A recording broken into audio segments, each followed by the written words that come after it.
Hello friends, দেখো আমাদের এই পুদিনা গাছটা কত সুন্দর হয়েছে।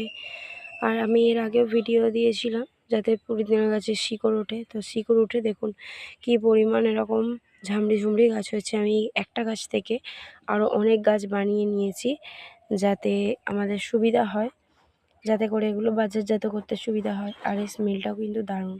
আর এগুলো একদমই ফ্রেশ, কোনো বিনা সার ওষুধ ছাড়া। ঠিক আছে, মাটিটা এই পরিমাণ উর্বর, জৈব সারের মাটি, তাই প্রচুর পরিমাণে উর্বর। এই যে এখানে আরও পরিমাণে ছোট ছোট চারা লাগিয়ে দিয়েছি। প্রত্যেকটা গাছ কিন্তু আমার খুব সুন্দর হয়েছে। আর এগুলো বেশ কয়েকদিনের মধ্যেই এতটা সুন্দর হয়ে উঠেছে।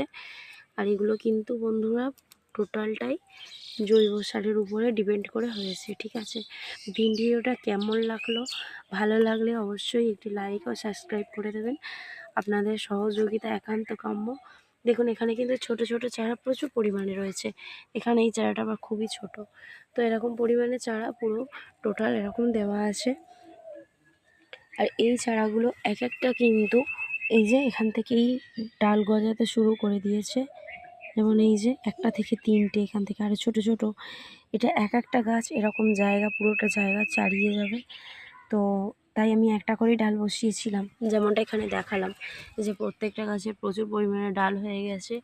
আর এখানে তো এক একটা গাছ এত পরিমাণ ঝামড়ি ঝুমড়ি হয়েছে, এখান থেকে আমি অনেক গাছ তুলে নিয়েছি। তো তারপরে এরকম এতটা বেরোচ্ছে। আমরা কয়েকদিন ছাড়া ছাড়াই এগুলো তুলে নিই। আর এগুলো কিন্তু প্রচুর উপকারী ও প্রচুর হেলদি একটা জিনিস, সকলেই খেতে পারে।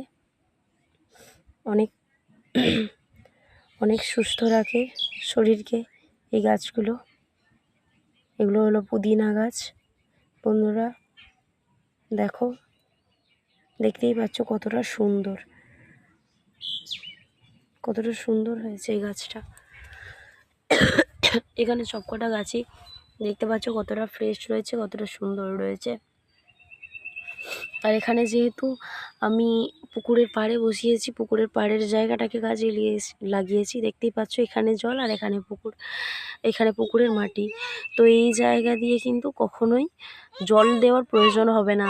এই এই জিনিসটা, এই খাটুনিটা আমার সেফ হবে।